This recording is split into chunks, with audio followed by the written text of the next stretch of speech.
Askush s'ta thot këtë, por kush vendosi që greqishtja është nën dhe jo bi? Ata që nuk e njohin si është krijuar fjala. Askush s'ta thot këtë, por pse disa akademik shqetësohen sa herë që përmendet vlashtësia e gjuhës shqipe? Sepse dele vërteta që ata e kanë fshehur. Askush s'ta thot këtë, por pse disa ngjashmëri midis shqipes dhe greqishtes shihen si tabu dhe jo si studime ose si risi? Sepse kanë punuar gjatë për të thënë të kundërtën dhe është efekti i dritës, i së vërtetës. Askush s'ta thot këtë, por sa e vërtet shkencore mbështetet në politika të shekujve të shkuar. E gjitha shkenca e sotme e albanologjisë mbështetet pikërisht në politikën e shkuar. Shkenca zyrtare e albanologjisë është një mashtrim i madh, është anti-albanologji dhe është mbështetur dhe krijuar nga bota slave. Gjuha shqipe është e lashtë apo moderne? Gjuha shqipe është sa e lashtë aq dhe moderne. Kush mashtron më shumë, historia apo historianët? Historianët. Kush është më i fortë, miti apo fakti? Në qoftë se marrim mitet e lashta, ata janë më të forta. Mitet e reja duhet i rezistojnë kohës për të bërë mitet të vjetra. Shqipja është çelësi apo derivati? Shqipja është absolutisht çelësi dhe burim. A ka ende surpriza në fjalorin tonë? Shumë. Pafund. Zotin Dalipa, ju shpeshherë cilësoni si një studiues jashtë sistemit akademik. Si e shihni këtë, si pengesë apo si avantazh? Ç'është e vërteta, unë kam studiuar si autodidakt, por për të qenë korrekt, mundesh të bëj edhe një shkollë për gjuhësi, dhe edhe pse e din mirë që unë jam diplomuar për gjuhësi, mundohen shpesh të më paraqitin sikur nuk kam shkollë përkatëse ose jam agronom, veteriner, zooteknik. Shumë herë nuk merren me punën time, asnjëherë nuk merren me punën time, merren me personin tim. Kanë bërë shkrime pafund nëpër gazeta, bile më quajnë sharlatan.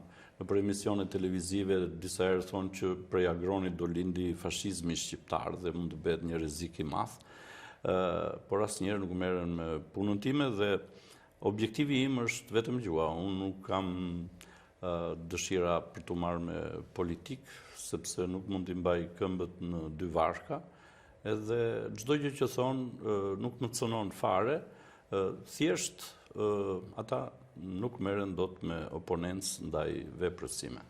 A mendoni se gjuha shqipe është nënvlerësuar qëllimisht?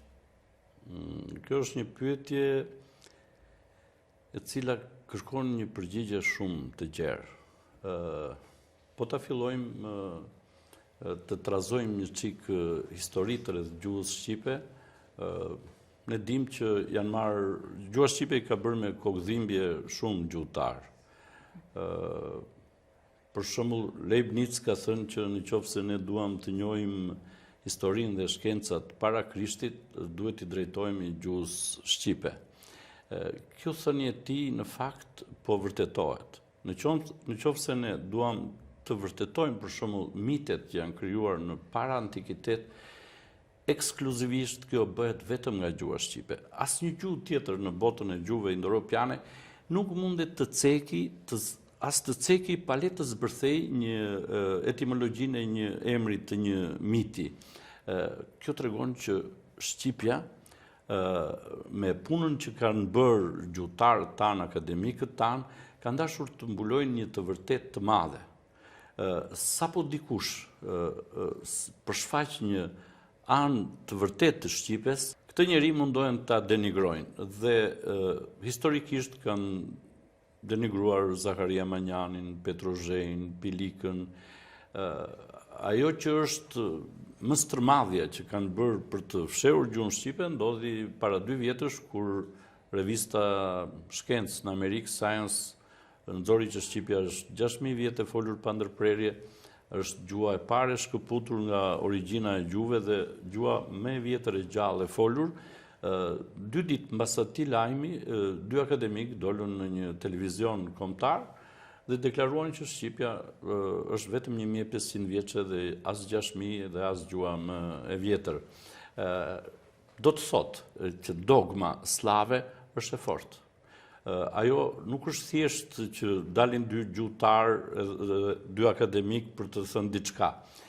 Dalin për t'i treguar popullit që revista më shkencore, më prestigjioze në botë, nuk mund të besohet sepse duhet të besojmë linjën slave. Është një investim i madh që vlerët e gjuhës shqipe mos të dalin. Përse? Në qoftë se shqipja studiohet në tërësi, brenda saj ajo ka dhe historinë e kombit që e ka ruajtur këtë gjuhë. Nëpërmjet shqipes ne mund të vërtetojmë që jemi autokton këtu. Nëpërmjet shqipes ne mund të vërtetojmë që jemi shumë të vjetër në këto troje, që nga kohët që nuk dihet që kemi ardhur apo jemi këtu. Do të thotë që për ne nuk dihet se nga vim, aq të vjetër jemi. Ndërkohë kjo nuk mund të thuhet për slavët, që dihet një datë kur kanë ardhur. Botës slave i intereson që të ketë një dalje në Adriatik. Për shembull, para një 3 vjetësh ka dalë një libër në Austri,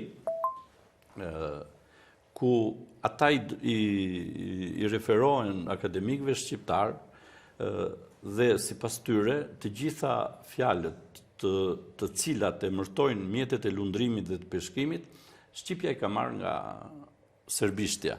Njëri nga këta autor është Oliver Schmidt.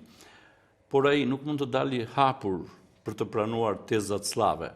Slave, ose më saktë Akademisë së Shkencave të Beogradit, ishte dashur të krijojë referenca nga akademikët shqiptar këtu.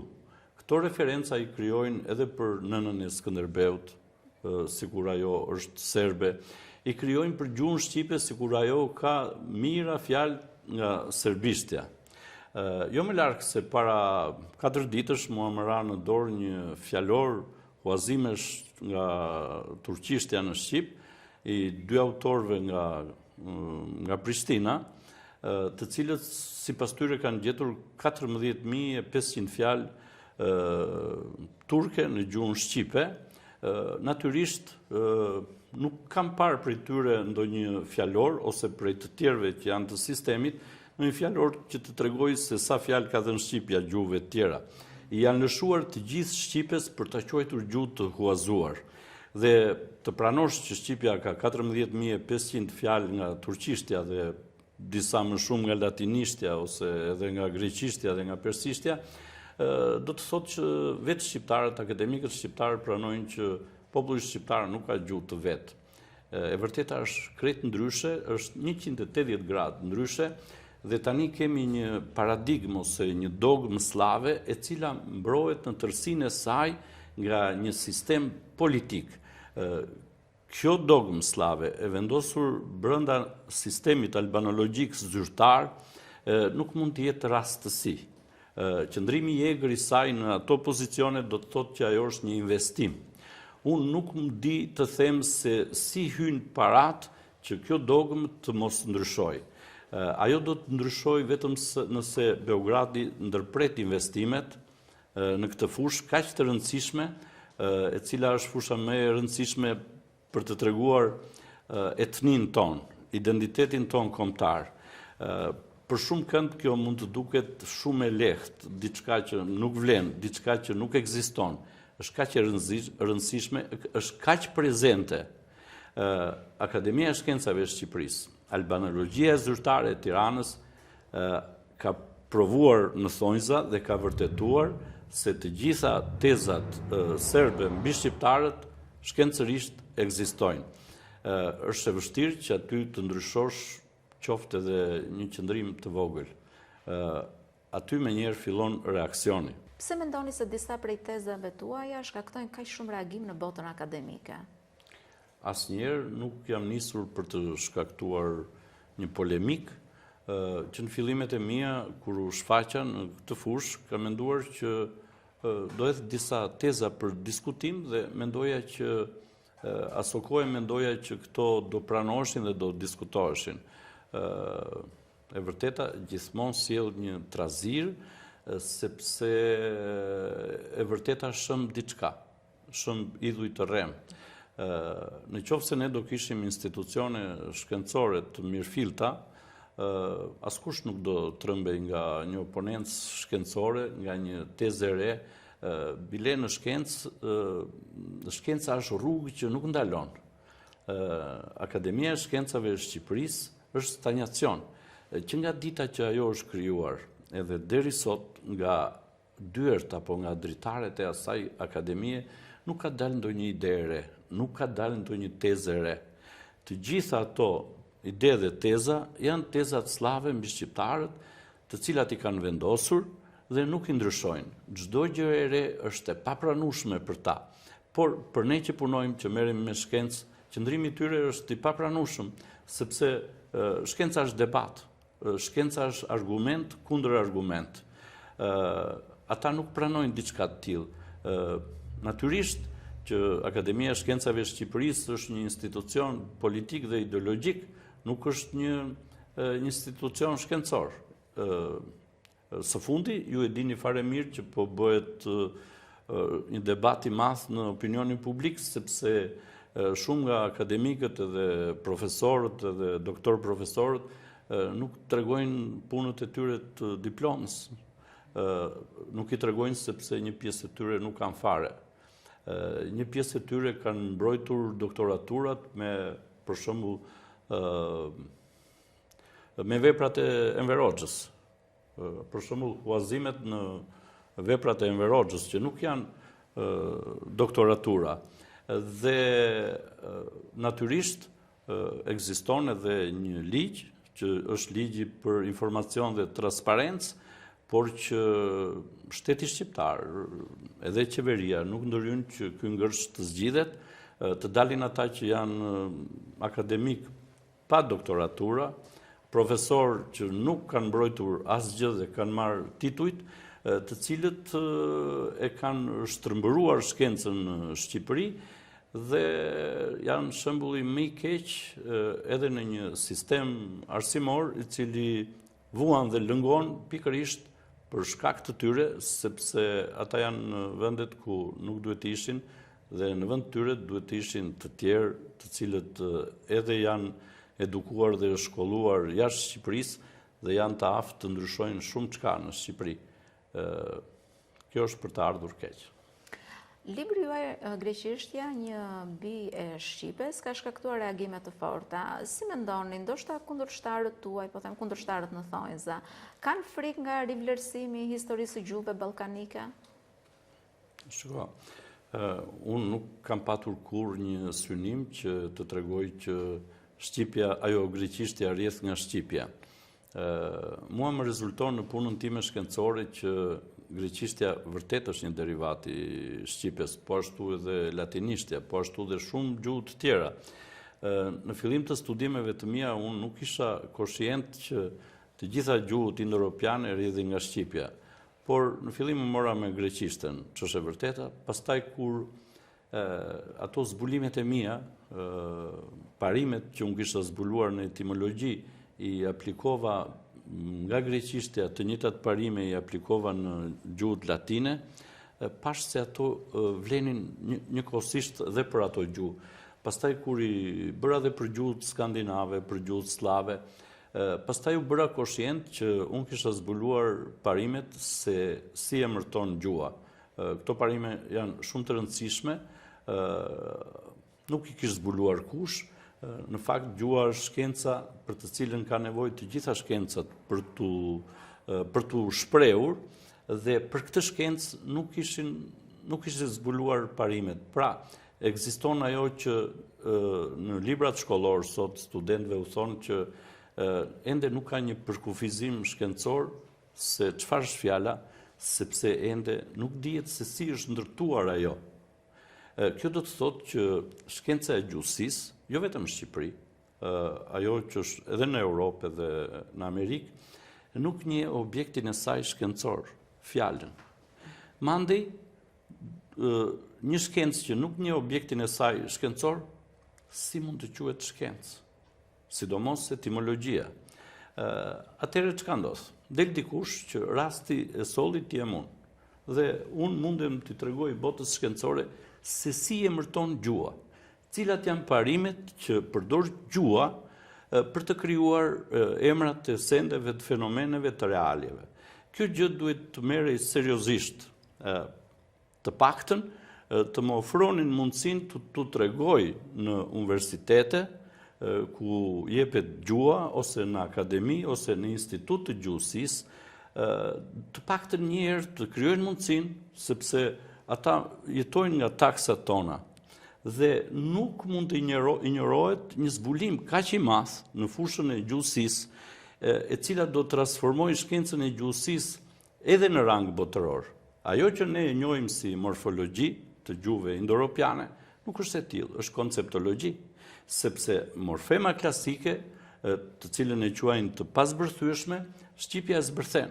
Kjo do të thotë që e gjithë shkenca e gjuhësisë do të pësojë një revolucion të ri, që do hapen degë të tjera për të studiuar gjuhën dhe gjuhën do na përshfaq pastaj gjithë madhështinë e saj, gjithë misterin se si janë krijuar fjalët e gjitha gjuhëve dhe do jetë shumë vonë për Akademinë e Shkencave të Shqipërisë, Institutin e Gjuhësisë, për universitetet, që kjo gjë t'u vi nga jashtë dhe t'u vi për gjuhën shqipe. Është pak, si të thuash, e turpshme që dikush që i bën këto zbulime duhet të pranohet një herë jashtë, pastaj po ta pranojnë këta. Por shkenca nuk ndalon, këta mund të ngelen anash dhe ajo të vazhdojë. Qëllimi im nuk është të bëj zhurmë kundër akademisë shkencave, është ndihmë ajo që u afroj. Sepse në qoftë se unë do kisha dhe mbështetjen e tyre në studimet e mia, shqipja do përshfaqej shumë më shpejt si gjuhë e origjinës së gjuhëve indo-europiane. Kjo do ishte një gjë shumë e mirë për ne shqiptarët, kudo që jetojmë. Për ne shqiptarët që politika ndërkombëtare na ka lënë jashtë refenes, na kanë coptuar pafund, na kanë bërë të vuajmë gjithandej, jetojmë në 5-6 dhe tani jetojmë gati në të gjithë botën dhe na kanë kthyer njësoj si hebrejt, kur të paktën ata nuk kanë patur një atë dhe, ne kemi një atë dhe, por ne jemi aq të shpërndar për shkak të politikave, edhe për shkak të qasjes europianëve ndaj nesh, por ne kemi një element thelbësor identik që nuk e ka asnjë kombë tjetër në botë, kemi gjuhën. Gjuhën e cila mund t'i tregoj botës se shqiptarët, ky populli në përkëmbur, në fakt janë origjina e Europës në çështjet e gjuhësisë dhe të identitetit dhe të kulturës. Nëpërmjet gjuhës që mundohen të na e zhbëjnë, duan të zhbëjnë edhe kulturën tonë të lashtë. Ne gjeografikisht jetojmë midis asaj që quhet kulturë e ndritur greke dhe asaj që quhet kulturë e ndritur e Romës, dhe gjeografikisht midis tyre nuk ka qenë boshllëk. Ne dim fare mirë që greqishtja vjetër dhe latinishtja vdiqën, sikur s'kishin qenë ndonjëherë, por një gjuhë që ishte midis tyre nuk vdiq kurrë, edhe pse thuaj që nuk ishte shkruar. Por të dhënat janë që është shkruar, bile aty nga viti 1332 është një abat i cili ka shkruar që shqiptarët, domethënë arbrit, kanë një gjuhë të ndryshme nga helenët dhe nga latinët dhe kanë shkronjat dhe librat e tyre. Por ne nuk kemi pasur institucione, siç janë institucionet fetare Vatikani dhe Fanari, të cilat shërbenin edhe si bibliotekat të mëdha për të ruajtur dokumentat. Ne nuk kemi patur institucione të tilla, edhe kishat tona që kanë pasur një arkiv, shpesh janë vjedhur dhe arkivat e tyre, për shembull e kishës franceskane dhe kanë përfunduar në Beograd, të gjithë kanë synuar që të na vjedhin kujtesën tonë historike, por është një gjë që nuk e vjedhin dot. Fjalën shqip, e cila brenda ruan edhe historinë e kombit tonë. Ajo është që ne do na nxjerrë përsëri në dritë. Cila është kritika më e madhe që keni marrë dhe si përgjigjeni sot? Faktikisht është vetëm një autor austriak, Kurt Gottfried Schnick, i cili këtë vit në prill bëri një studim rreth një filozofi indian për petrozhenj dhe për teorinë time. Ky studim u pranua të botoj në revistën Studime Shqiptare të Akademisë Shkencave të Shqipërisë që del në anglisht, por me njerë pas 2-3 ditësh ata e hoqën, e censuruan krejt, edhe nuk kam patur tjetër kritik, ishte një kritik pozitive ndaj meje, pastaj çdo gjë tjetër kanë qenë artikuj që kanë shkruar për mua si sharlatan, si me fyrje të pafundme, por që nuk kanë lidhje me shkencën. Unë vetë i kam bërë oponentë shkencore veprës etimologjike të Çabeit, por jam marrë thjesht me shkencë, me etimologji, me fjalët. Ajo oponentë më mori 2 vjet dhe do ta nxjerr edhe libër. Jam marrë me oponentë për veprën etimologjike të Topallit, të Omarit, e cila është gjallë edhe unë nuk merrem fare me jetën e tyre dhe me personat e tyre, merrem me veprën e tyre. Në shkencë nuk ka rëndësi se cili është ai që ka bërë një vepër, ka rëndësi çfarë vlere ka vepra e tij dhe vetëm ajo diskutohet. Faktikisht nuk kam një oponentë shkencore, të cilën e kërkoj pafund, ngela në dyert e akademisë dhe të universiteteve dhe të institutit të gjuhësisë, por ata nuk munden të bëjnë, sepse e kuptoj dhe pse nuk munden të bëjnë, se në qoftë se do bëjnë një oponentë shkencore ndaj veprës time, teorisë dhe metodës time, unë mundem ta mbroj atë përpara çdo akademie ose universiteti. Supozojmë se jeni përballë një profesori të gjuhësisë historike që kundërshton librin tuaj. Cili do të ishte argumenti i parë që ju do të përdornit? Kjo është një hipotezë.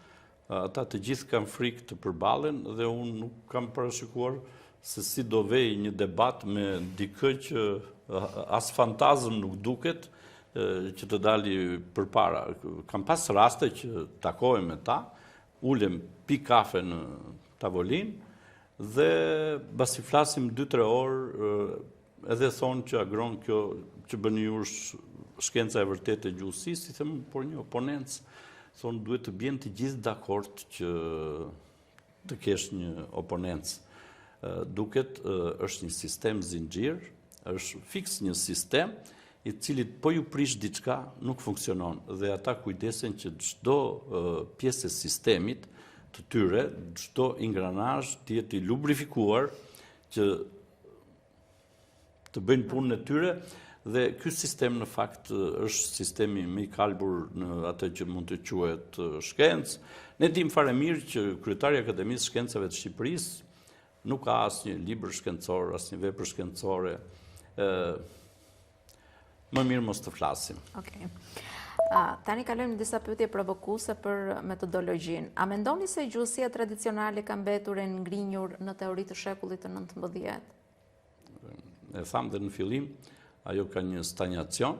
Unë kur isha student e kam kuptuar se vinin dhe akademik të gjuhës që jepnin leksione dhe asnjëherë nuk kishin mundësi të përgjigjeshin pyetjeve të mia, bile shpesh ndalonin leksionin dhe më ftonin për kafe, duke më lutur që mos t'i bëjmë pyetje. Ata din vetëm dogmën dhe dogma ka frikë nga shkenca e vërtetë. Kritikët thonë se zbërthimet etimologjike që ju propozoni janë të bazuara në ngjashmëri tingullore dhe jo në metoda shkencore. Si ju përgjigjeni? Thjesht ata flasin kundër meje, po jo kundër punës time. Kur flasim për shkencë të vërtetë, shkenca një parime, të gjitha etimologjitë e mia janë konform parimeve që unë kam zbuluar. Një nga parimet kryesore është se gjuha emërton funksionin. Parim tjetër është që kur një realje, do më thënë për ata që në ndjekin një send ose fenomen, nuk tregon funksion, gjua emërton karakteristikën kryesore të tij dhe kur jemi në rastet që sendi ose fenomeni nuk tregon as funksion dhe as karakteristikë kryesore, është një rast i vështirë, por që është parimi metaforik, Pra, kemi parimin e funksionit, parimin e karakteristikës kryesore dhe parimin metaforik. Pastaj kemi dhe disa nënparime, siç janë e vërteta e fjalës ndodhet brenda fjalës. Fjala i takon asaj gjuhë e cila është në gjendje ta etimologoj fjalën. Pastaj kemi parimin ekonomik, parimin e muzikalitetit dhe janë rreth 11 parime. Nëse kjo teori ka qenë e pranuar për 100 vjet, çfarë ju bën juve të besoni se teoria juaj është ajo e sakta dhe jo kjo teori që ne kemi pranuar më përpara? Ka një metodë që quhet metoda e krahasimit, por ajo nuk rrjedh nga asnjë teori. Kjo metodë një vetëm një parim, parimin fonetik, dhe përjashton parimin morfologjik. Morfologjik do të thotë formologjik, që formon logjikën që formon fjalën. Një metodë e cila përjashton parimin kryesor morfologjik ose formologjik nuk është shkencore. A priori ajo nuk është shkencore. Në qoftë se do të pranonin të paktën parimin morfologjik, me kohë çështja enigma se si është krijuar fjala do ishte zgjidhur. Përveç metodës që rrjedh nga teoria e embryomorfemave, e cila është shumë e saktë, sepse e barazon gjuhën me kimin. Në qoftë se në kimi kemi një tabelë të elementëve kimik të Mendelejevit, këtu kemi një tabelë të elementëve kimik, do të thotë simbolik gjuhësor, të cilët kur bashkohen krijojnë fjalët për gjuhën shqipe dhe fjalët për gjuhët e tjera indo-europiane. Kjo është kaq e thjeshtë, kaq e bukur, kaq e përtypshme për tu kuptuar. Dogma ka frikë.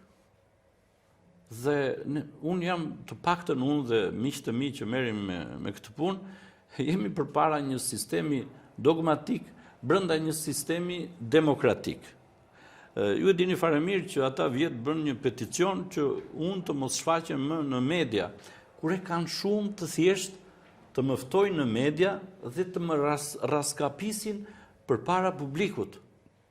Pra, nga ata 200 doktor, profesor dhe akademik që ishin në atë peticion, do të mjaftonte një më i miri ose 10 më të mirët, një daras, 2 shkumsa dhe të zgjidhnin problemin. E kanë më të lehtë të bëhen 200 veta bashkë dhe të sulmojnë dikë dhe t'i luten shtetit që ky mos dali. Ky është rasti vetëm në botë, në një sistem demokratik, kur ai ka inteligjencës kombëtare, kërkon përjashtimin e mendimit të dikujt tjetër.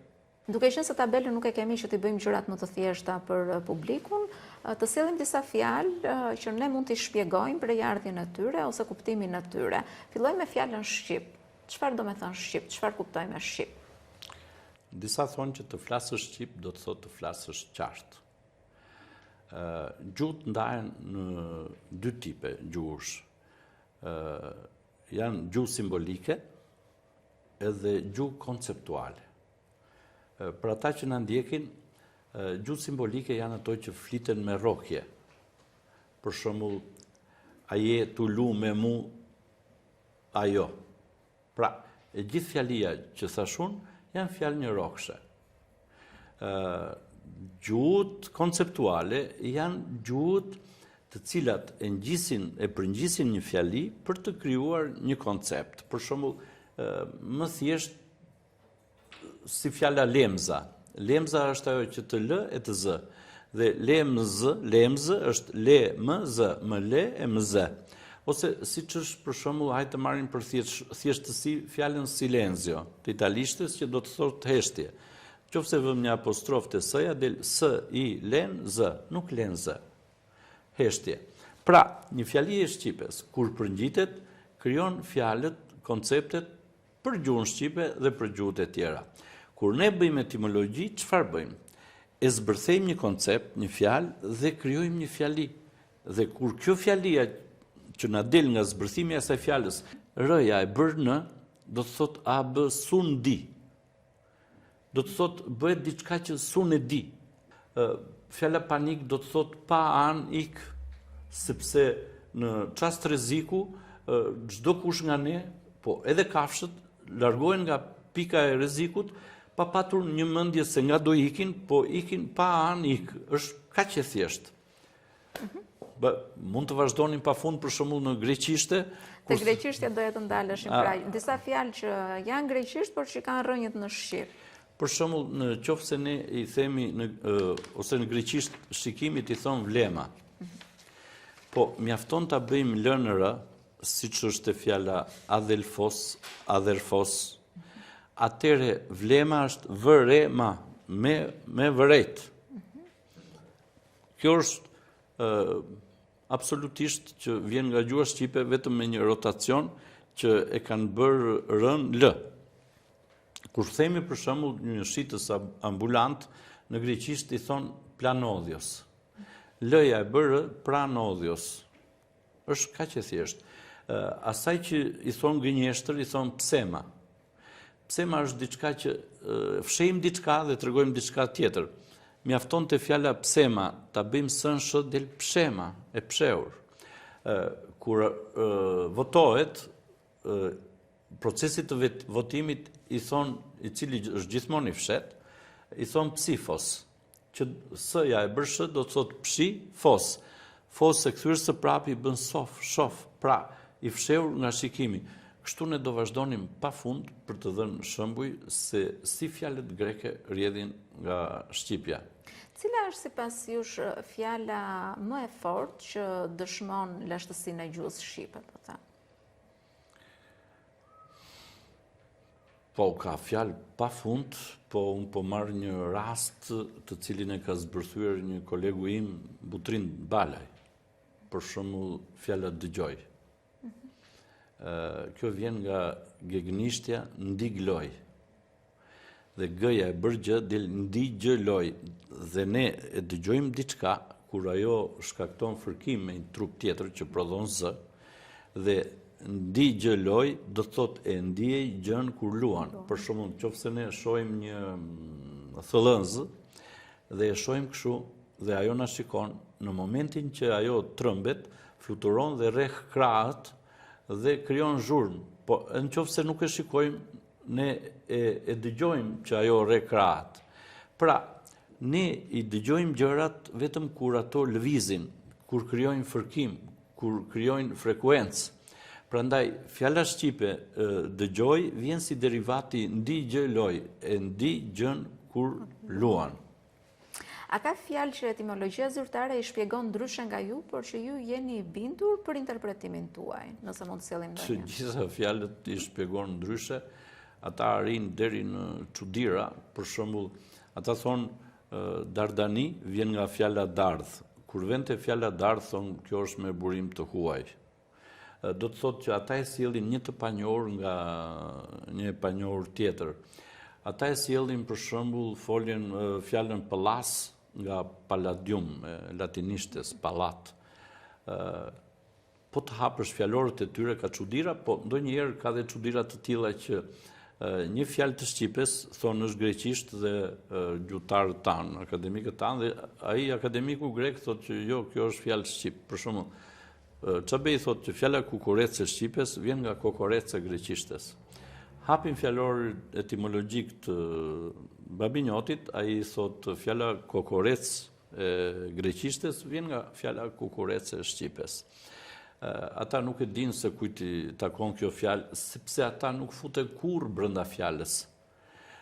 Nuk kanë asnjë qasje shkencore për të përcaktuar etnicitetin gjuhësor të fjalës. Për shembull, zverk, thot Çabej, vjen nga zverkos e greqishtes.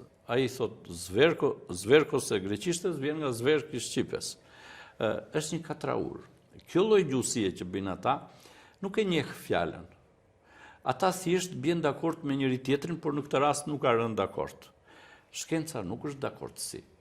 Shkenca është analizë, është ti bësh ADN-n fjalës, nga vjen.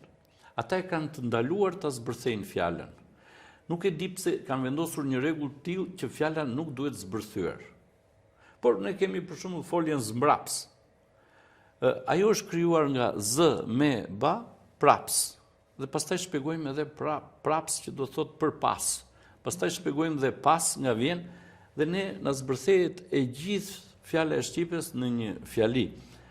Faktikisht, akademikët e sotëm të gjuhës shqipe mua më kuptojnë normalisht, më kuptojnë 100%. Çështja është ata nuk shprehen. Asnjëri nga ata nuk shprehet për punën time. Ma përmplith me një fjali, pse mendoni se disa studiues ose studiuesit shqiptar ju kundërshtojnë më shumë se sa studiuesit e huaj? Unë e thash dhe më herët. Prandaj po të them ma përmplith me një ata nuk më pranojnë, do t'ishte e mira të më kundërshtonin me argument. Një kundërshtim është i tillë kur përmban brenda argument. Kundërshtimet janë pa argument, janë thjesht mospranime, sepse kam frikë se u prishet dogma dhe paradigma e tyre. A ka ndonjë zbërthim fjale që ju ka habitur edhe ju vetë kur e keni zbuluar? Për shembull është fjala këpuc. Më ka vonuar me vite, pasi nuk i qasesha dot.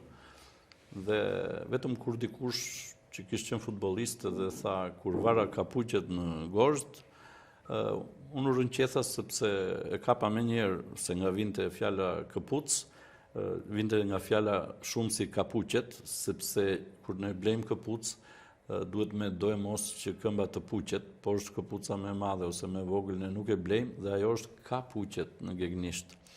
Është si fjala kapuq që vëmë në kokë, fjala papuçe që puqet me këmbën, edhe pastaj xherohen edhe fjalë të tjera dhe është një kënaqësi sepse ti je vonuar për të gjetur diçka që në thelb është e thjesht, por është si veza e Kolombit që dikush duhet ta gjej për herë të parë. Shiko, mua më jep shumë kënaqësi etimologjia sepse ne zbërthejmë fjalë. Kur zbërthen një fjalë, ti zbërthen një mister që është krijuar kush e di sa 5.000 vjet përpara, 10.000 vjet përpara. Ti futesh në psikologjinë e njeriut mitik se si ai krijonte fjalët me aq sa ai dinte. Në këtë fushë është shprehur shumë Petro Zhej, i cili ka të parimin e famshëm të algoritmit simbolik, që do të thotë artikulimi logjik i njeriut mitik, pra si një njeri mitik do t'i emërtonte sendet që e rrethonin, edhe është jashtëzakonisht e bukur sepse ti ke mundësinë çdo ditë të zbërthesh 1 ose 2 mistere ose 3 ose 5 në varësi të kohës. Ne kemi marrë seriozisht këtë dhe kemi krijuar një institut albanologjik me emrin Jeronim Derada, por ende askush nuk na ka dhënë ndonjë kokër leku që të na ndihmojë që ne të bëjmë studime më të hollësishme. Pastaj në të ardhmen gjendet dikush, nuk e kemi zili Akademinë e Shkencave që merr miliona euro legjitime dhe ca të tjera që Zot na ruajnë me ato vepra që bëjnë mund të jenë vetëm investime të huaja, por mbase do gjenden shqiptarë që do të na ndihmojnë financiarisht, sepse ne kemi në plan të bëjmë etimologjinë e shumë gjuhëve të tjera, duke filluar nga serbishtja, rumanishtja, suedishtja, edhe pse jo dhe gjuhët që fliten në Indi, gjuhën urdu. Ne duam të krijojmë të gjithë atë perimetrin e gjuhëve indo-europiane, të cilat shpjegohen nga Shqipja. Ne nuk mund t'i qasemi botës shkencore pa i dhënë dokumenta shkencore të vërtetuara, të pakundërshtueshme, që në analizë të fundit tregojnë që Shqipja është origjina e gjuhëve indo-europiane. Është e thjeshtë të thuash që do bëhet një tunel nga Vlora në Itali, por në fakt tuneli duhet bërë dhe i takon inxhinierëve, arkitektëve ta ndërtojnë edhe ta bëjnë të mundur. Ne nuk jemi në fushën e hipotezave, ne jemi duke punuar me mundësitë tona të pakta dhe kemi krijuar fjalor etimologjik. Vlen këtu të përmend kolegun tim Butrind Bale, i cili në 2 vëllime etimologjike ka bërë etimologjinë e gjermanishtes, edhe ai është një gjuhëtar brillant dhe është ardhmja e ndritur e albanologjisë së vërtet. Për ta bërë pak më të kuptueshme dhe më të thjeshtë për të gjithë teleshikuesit, na përmend disa fjalë të huaja që ju i keni marrë në studim, ju bashkë me kolegët tuaj, dhe kanë copza shqipje brenda. Pra, për të ndjell ose për të ofruar sa më shumë, pse jo, gjithë edhe ata që mund të financojnë tek ju pastaj, nga shqiptarët e diasporës. Ju sa po thatë për të ndjell. Kemi një fjalë që përdorim kur jemi duke burra duke pirë, dhe njëri merr gotën dhe thot do ngrem një dolli. Dhe i kapin të gjithë gotat për të pirë dollin. Fjala dolli në fjalorët etimologjik të Çabeit, Topallit e këtyre tjerëve quhet fjalë turke. Fjala dolli në fakt është ndolli, me ndjell të gjithë që të pinë. Pra nuk kemi të bëjmë me një fjalë turke. Thjesht gjuhëtarët tanë nuk i njohin fjalët që kanë në përdorim. Në të 8 fjalorët e mi etimologjik, unë në fakt jam marrë me ato fjalë që shqipes ja quajnë të huaja. Për shembull, po të marrim fjalë të shqipes që i kanë të gjitha gjuhët dhe quhen fjalë padhe. Është për shembull fjala edukim. Pranojnë që vjen nga latinishtja. Ç'është edukimi? Edukimi, kur ne edukojmë një fëmijë, i mësojmë se çfarë nuk duhet të bëjë ai. I themi mos këtë, sepse ai është i lirë të bëjë çdo gjë, dhe edukim në fakt është edukim. Por i ka rënë n-ja. Shpesh sepse d-ja ka dhe ajo hundorsi, dhe kur bashkohen dy tinguj që përmbajnë hundorsi, njëra bie. Për shembull, siç themi ne, i ka nda flokët më dysh, themi i ka da flokët më dysh. Por kur themi në gegërisht për nder të familjes, e themi për ner të familjes. Pra, është mundësia që sipas mënyrës së formimit, njëri nga dy tingujt bie sepse përfaqëson tjetri.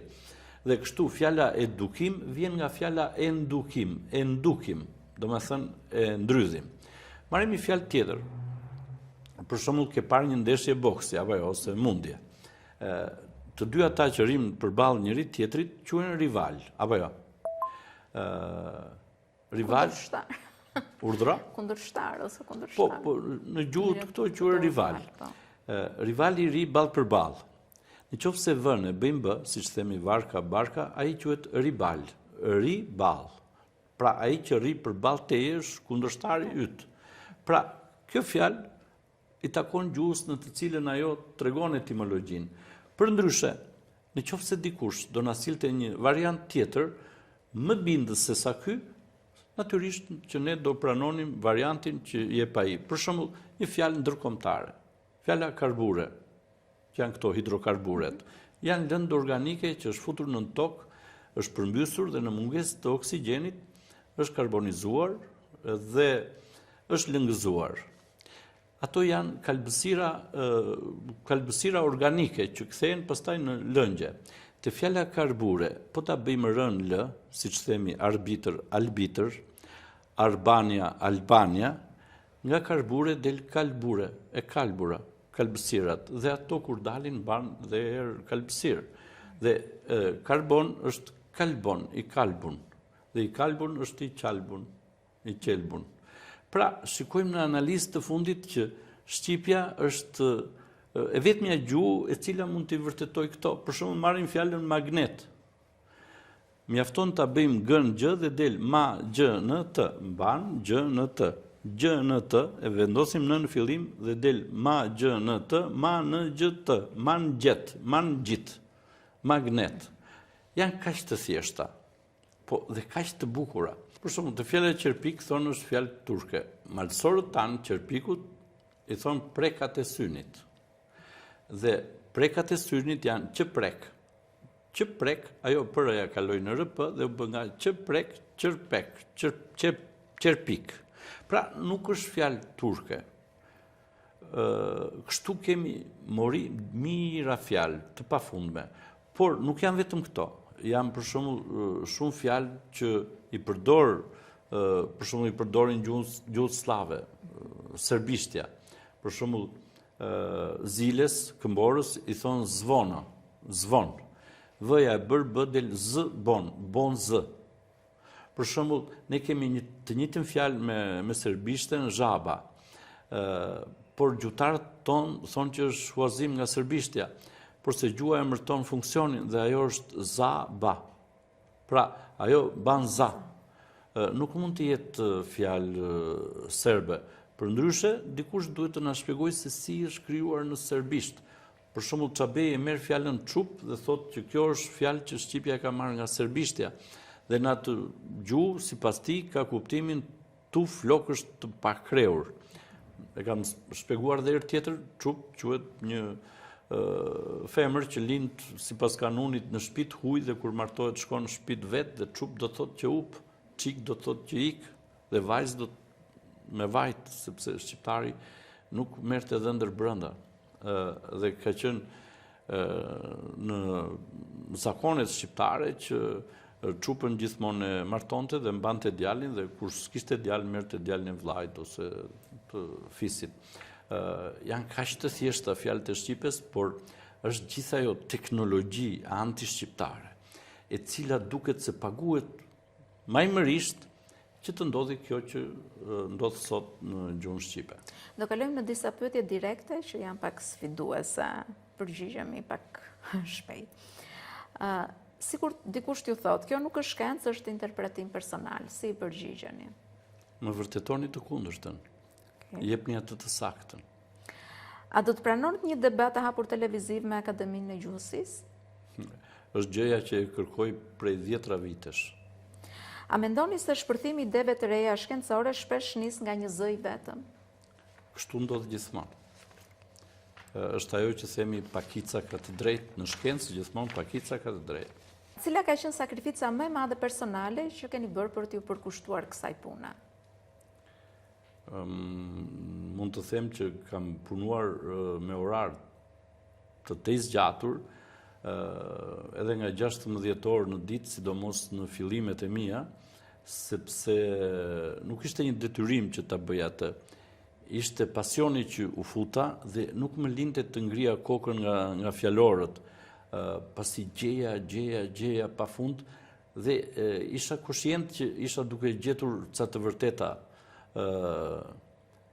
Bile në fillim gjeja rregulla, bile gjeja dhe rregulla që kishin zbuluar të tjerët, për shembull rotacionet nuk ishin shpikja ime, po nga që unë nuk isha studiuar gjuhësi, ama isha koshient që duhet ta bëja në shkollë për gjuhësi, sepse gjithë këto gjëra që kisha zbuluar duhet i krahasoja.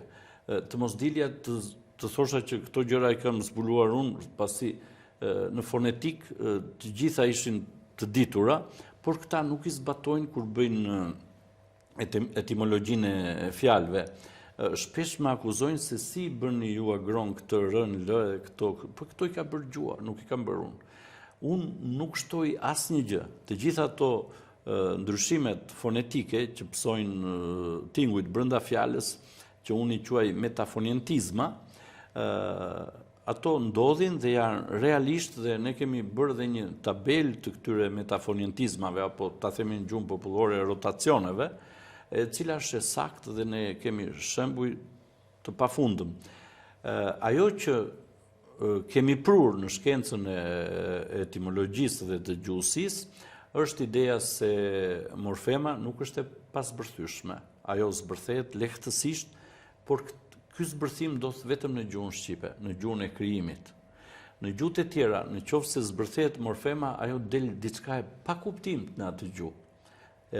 Në gjuhën shqipe është shumë ndryshe. Kjo vërteton thelbësisht që shqipja është origjina e gjuhëve indoeuropiane.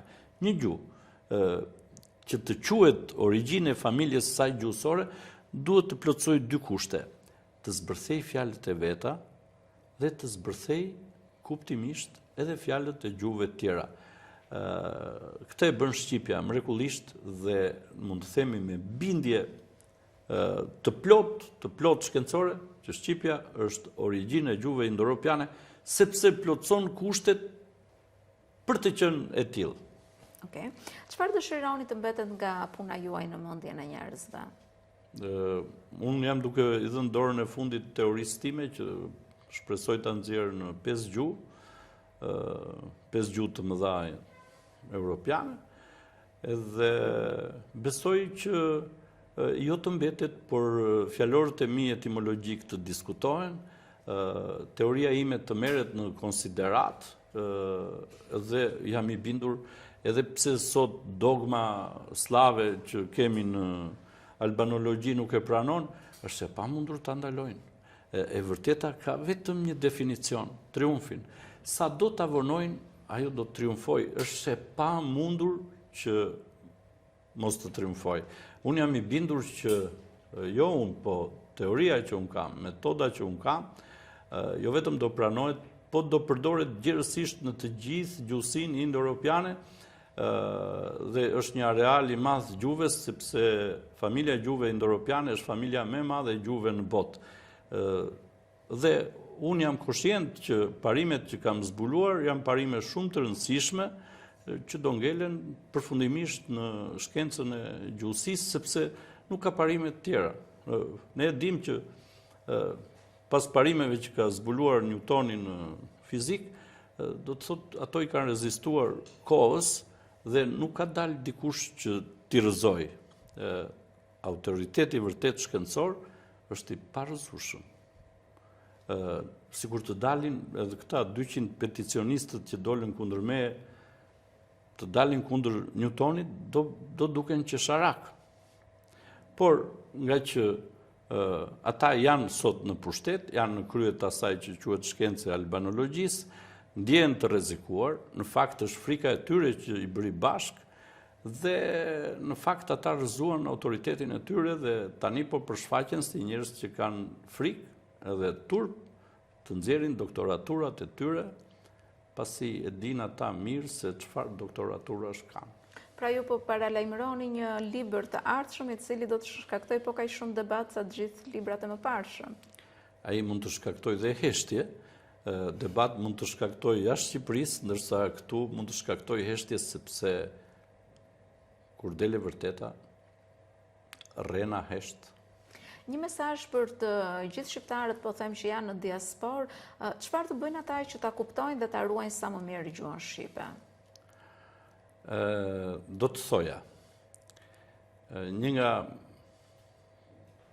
miraku im i madh është që ata të jenë koshient që gjuha që kanë është gjuha më e rëndësishme në botë. Duhet me dojë mos t'u transmetojmë fëmijëve të tyre.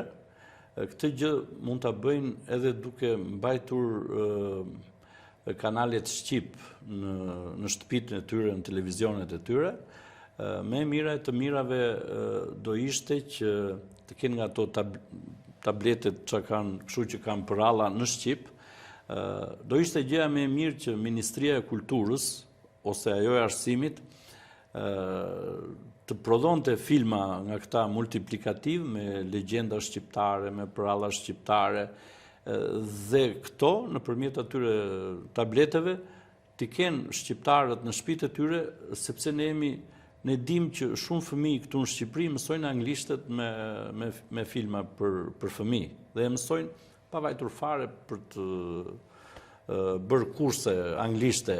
Të njëjtën gjë ne duhet ta bëjmë që ata të mësojnë shumë mirë shqipen, pa mësues. Dhe tani pyetja e fundit për ta mbyllur, dua ta mbyll me pak humor. Kur e kuptuat se sa pesh kishte koka juaj, mendja juaj? Më ka ndodhur dikur, ka ndonjëherë janë se ngjarje kështu si të parëndësishme, edhe kam dhe natyrë ndonjëherë që bëj dhe humor, dhe dikur më thoti me shoqe që të blija një bostan. Edhe ishte një çift në Pogradec që shisnin, kishin një makinë me bostan dhe unë që i them më duhet një bostan. Dhe ajo zonja më tha, sa të mathe doni? Po kujdi unë i thash, gruaja i thash në telefon, kur e pyeta më tha, merre sa koka jote. Ajo e mori seriozisht dhe kapi një bostan, më shikonte nga koka kështu, e la atë, kapte një tjetër dhe më shikonte kështu, dhe kur kapi të tretin, më pa dyer mua, dyer bostanin, e vuri në peshë dhe kuptova se koka ime ishte 8 kg 600 gram. Të falenderoj shumë që ishe me ne dhe ndave të gjithë rrugtimin tënd profesional, po them, por edhe pak personal, nuk ndalëm shumë në aspektin personal, për të gjithë teleshikuesit e diasporës në Kanada. Edhe unë ju falenderoj që përzgjodhët mua në ardhjen tuaj nga Kanadaja. Përshëndes dhe të gjitha ta miqtë tuaj që kanë hapur një kanal të ri për shqiptarët atje në Kanada, por tani dhe për tërë shqiptarët në botë. Uroj që ju atje të bëni më të mirën për të ruajtur jo vetëm gjuhën shqipe dhe kulturën tonë kombëtare, sepse vlen. Kultura jonë është një vlerë për gjithë kulturën botërore dhe ne duhet jemi koshient që kemi gjuhën më të vjetër mbase në botë dhe gjuhën më të bukur dhe jemi krenar dhe të jenë krenar dhe brezat që vinë mbrapa sepse mbase ne kemi ruajtur gjuhën e Zotit. Faleminderit. Edhe unë ju falenderoj.